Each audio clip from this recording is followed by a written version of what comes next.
শুভ সকাল। আমরা সকালবেলায় শুরু করছি আজকে একটা আমাদের বাংলার ছোট মাছের একটা ঝোলের রান্না। তো চলুন শুরু করা যাক। আমরা দিয়ে দিলাম রসুন কুচি,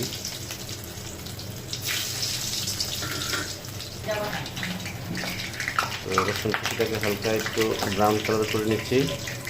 এখন দিয়ে দিচ্ছি পেঁয়াজ, রসুন আর জিরা, এটার পেস্ট দিয়ে দিচ্ছি।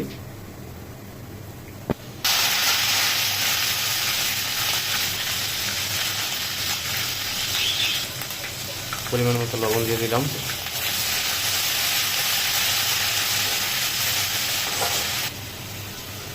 পানি দিয়ে দিলাম।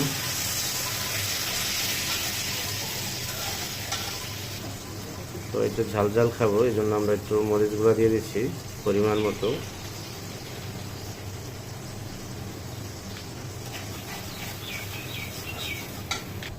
তারপর দিয়ে দিলাম হলুদ গুঁড়া,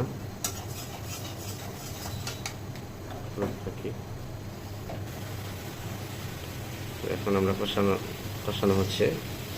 এই উপকরণগুলো দেওয়া হইল। এখন দিয়ে দিলাম আমরা ছোট মাছ।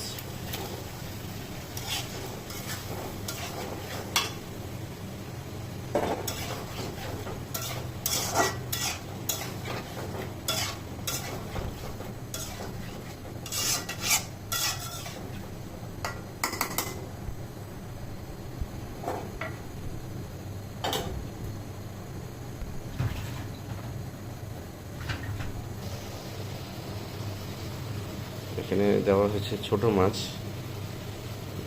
বাল্লা মাছের গুঁড়া। তো এটা হচ্ছে দেশি হাঁসা মাছ। এই যে খুব সুন্দর একটা কালার আসতেছে, রান্না পাইতেছে অলরেডি। আবার একটু আমরা পানি দিয়ে দিচ্ছি পরিমাণ মতো, যেহেতু এটা আমরা ঝোলের মতো খাবো তাই একটু পানিটা বেশি ব্যবহার করছি।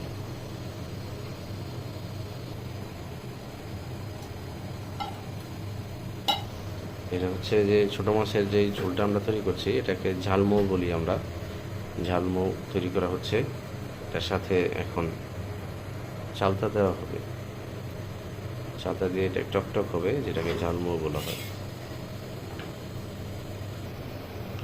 এটা হচ্ছে ঝালমৌ, যেটাকে আমরা যে রেসিপিটা এখন তৈরি করছি, এটার মেন জিনিস বর্তমানে সেটা হচ্ছে চালতা। তো চালতা আসলে আপনারা যারা ভিউয়ার্স দেখবেন তারা আসলে আপনাদের আঞ্চলিক ভাষায় কোথায় কি বলেন, চালতাই বলেন না অন্য কিছু, সেটা কমেন্ট সেকশনে অবশ্যই কমেন্টে বলবেন। আর ভালো লাগলে রেসিপিটা অবশ্যই লাইক কমেন্ট শেয়ার করে দেবেন।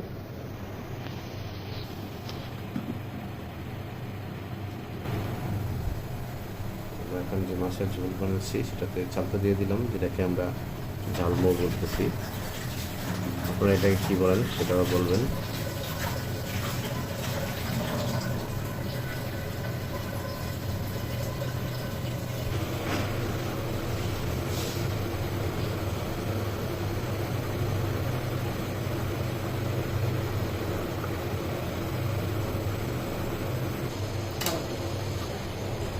আমরা দিয়ে দিচ্ছি ভাজা পেঁয়াজ আর ভাজা জিরা, এটাতে যেটা আমরা শাক বলি আর কি, শাক দেওয়া হইতেছে। শাক বাটা দিয়ে দিচ্ছি আমরা এখন।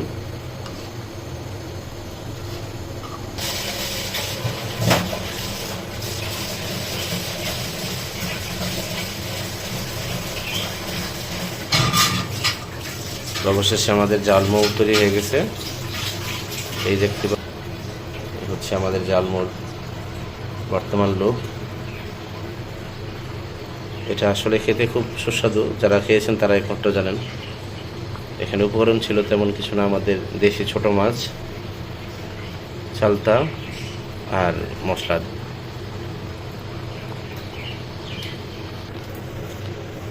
তো তৈরি হয়ে গেল আমাদের মজাদার ঝালমৌ। মৌ মিন্স আসলে যেটাকে আমরা সুরা বা রসা বলি, যেটা এটাকে বলে মৌ। এই হচ্ছে আমাদের ঝালমৌ।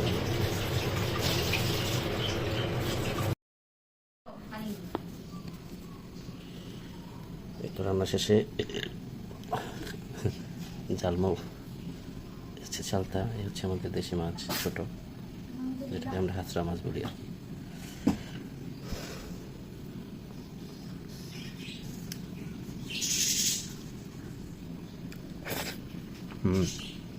জামি খুবই সুস্বাদু।